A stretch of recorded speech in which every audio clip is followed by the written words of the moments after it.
हनुमान वानरों का राजा केसरी और उनकी पत्नी अंजना का 6 पुत्र में से सबसे बड़े और पहले पुत्र है। रामायण के अनुसार वो जानकी के अत्याधिक प्रिय है। इस धारा पर जिन 7 मनीषियों को अमरत्व का वरदान प्राप्त है उनमें बजरंग बली भी है। हनुमान जी का अवतार भगवान राम की सहायता के लिए हुआ है। अब सुने हनुमान जी की कथा। राम भक्त हनुमान जी को कलयुग का सबसे प्रभावशाली देवता और भगवान शिव का 11वां रुद्र अवतार माना जाता है। पौराणिक कथाओं के अनुसार जिस समय असुरों और देवताओं ने अमृत प्राप्ति के लिए समुद्र मंथन किया था, तब अमृत के लिए देवता और असुर आपस में ही झगड़ा करने लगा। इसके बाद भगवान विष्णु ने मोहिनी रूप धारण किया। जब भगवान शिव ने भगवान विष्णु के मोहिनी रूप को देखा तो भगवान शंकर वासना में लीप हो गए। उस समय भगवान शिव ने अपने वीर्य का त्याग कर दिया। उस वीर्य को पवन देव ने अंजना का गर्भ में स्थापित कर दिया, जिसके बाद चैत्र पूर्णिमा को माता अंजना का गर्भ से हनुमान जी ने जन्म लिया था। वानर राज केसरी और अंजना ने भगवान शिव की घोर तपस्या की थी। उनकी तपस्या से प्रसन्न होकर भगवान शिव ने उन्हें वरदान दिया था कि वो अंजना का कोख से जन्म लेगा। हनुमान जी को बाहु पुत्र भी कहा जाता है, क्योंकि जिस समय हनुमान जी ने सूर्य को निगल लिया था उस समय इंद्र ने उन पर वज्र से प्रहार किया था, जिसके बाद पवन देव ने तीनों लोकों से बाहु का प्रवाह बंद कर दिया था। इसके बाद सभी देवताओं ने हनुमान जी को आशीर्वाद दिया था। माँ सीता की जय हो, माँ सीता की जय हो। यह कहानी सीता माता कहती थी और श्री राम इसे सुना करते थे। एक दिन श्री राम भगवान को किसी काम के लिए बाहर जाना पड़ा तो सीता माता कहने लगी कि भगवान, मेरा तो 12 वर्ष का नित्य नियम है। अब आप बाहर जाएंगे तो मैं अपनी कहानी किसे सुनाऊंगी। श्री राम ने कहा कि तुम कुएं की पल पर जाकर बैठना जाना और वहाँ जो औरत पानी भरने आएगी उन्हें अपनी कहानी सुना देना। सीता माता कुएं की पल पर जाकर बैठ जाती है। एक स्त्री आई, उसने रेशम की जरी की साड़ी पहन रखी थी और सोने का घारा ले रखा था। सीता माता उसे देख कहती है कि बहन, मेरे 12 वर्ष का नित्य नियम सुन लो। पर वो स्त्री बोली कि मैं तुम्हारी नित्य नियम सुनूंगी तो मुझे घर जाने में देर हो जाएगी और मेरी सासू मुझसे लड़ेगी। उसने कहानी नहीं सुनी और चली गई। उसकी रेशम जरी की साड़ी फट गई। सोने का घारा मिट्टी के घड़े में बदल गया। सास ने देखा तो पूछा कि यह किसका दोष अपने सिर पर लेकर आ गई है। बहू ने कहा कि कुएं पर एक औरत बैठी थी, उसने कहानी सुनने के लिए कहा, लेकिन मैंने सुनी नहीं, जिसका कारण यह फल मिला है।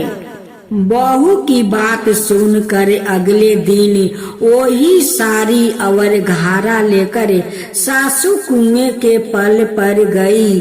सास को वही माता सीता बैठी मिली तो माता सीता ने कहा कि बहन मेरी कहानी सुन लीजिए।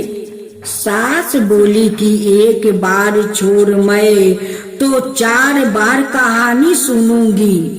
राम आए लक्ष्मण आए देश के पूजेरी आए, नीत नियम का नियम लाए, आओ राम बैठो राम, तपी रसोई जियो राम, माखन मिश्री खाओ राम, दूध बतासा पियो राम, सुत के पल का पोढ़ो राम, साला दुसाला पोढ़ो राम, साला दुसाला ओढ़ो राम। जब बोलो जब राम ही राम, राम संवारे सबके काम, खाली घर भंडार भरेंगे, सबका बेड़ा पार करेंगे।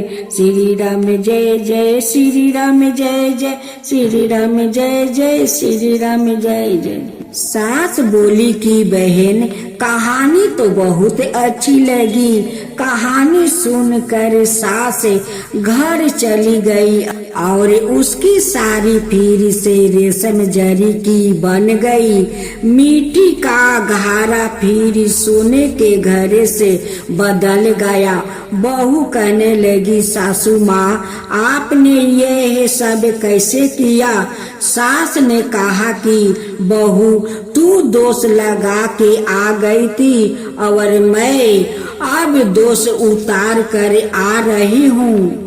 बहू ने फिर पूछा कि यह कुएं वाली स्त्री कौन है। सासू बोली कि वो सीता माता थी, वो पुराने से नया कर देती है, खाली घर भंडार भर देती है, वो लक्ष्मी जी का वास घर में कर देती है, आदमी की जो भी इच्छा हो उसे पूरा कर देती है।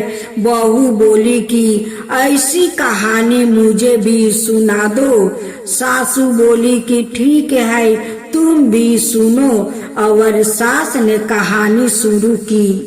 राम आए लक्ष्मण आए देश के पूजेरी आए, नीत नियम का नियम लाए, आओ राम बैठो राम, तपी रसोई जियो राम, माखन मिश्री खाओ राम, दूध बतासा पियो राम, सुत के पल का पोढ़ो राम, साला दुसाला पोढ़ो राम, साला दुसाला ओढ़ो राम।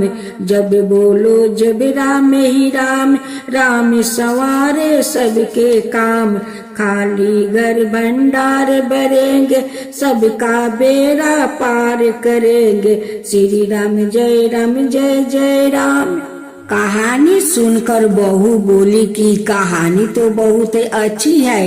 सास ने कहा ठीक है इस कहानी को रोज कहा करेंगे। अब सास बहू रोज सवेरे उठती, नहाती धुआती और पूजा करने के बाद नित्य नियम की सीता की कहानी कहती। एक दिन उनके यहाँ एक पड़ोसिन की औरत आई और बोली कि बहन जरा सी आँच देना। तो वो बोली कि आँच तो अभी हमने जलाई ही नहीं। पड़ोसन ने कहा कि तुम सुबह 4 बजे से उठकर क्या कर रही हो। फिर उन्होंने कहा कि सुबह से उठकर हम पूजा करते हैं, फिर सीता माता की नित्य नियम की कहानी कहते हैं। पड़ोसन ने उनकी बात सुनकर फिर कहा कि सीता माता की कहानी कहने से तुम्हें क्या मिला। वो बोली कि उनकी कहानी कहने से घर में भंडार भर जाते हैं, सारे काम सिद्ध हो जाते हैं, मन की इच्छा भी पूरी होती है। पड़ोसन कहती है कि बहन ऐसी कहानी तो मुझे भी सुना दो। फिर वो बोली कि ठीक है, तुम भी यह कहानी सुन लो। राम आए लक्ष्मण आए, देश के पुजेरी आए, नीत नियम का नियम लाए, आओ राम बैठो राम। सारी कहानी सुनने के बाद पड़ोसन कहने लगी, बहन कहानी तो मुझे बहुत अच्छी लगी। अब वो पड़ोसिन भी नीत नियम सीता माता की कहानी कहने लगी। कहानी कहने से सीता माता ने पड़ोसिन के भी भंडार भर दे दिया। अब तो पूरे मोहल्ले में नीत नियम की गाथा चल पड़ी। हर किसी की मनोकामनाएं पूर्ण होने लगी। हे सीता माता, जैसे आपने उनके भंडार भरे, वैसे ही आप हमारे भी भंडार भरना।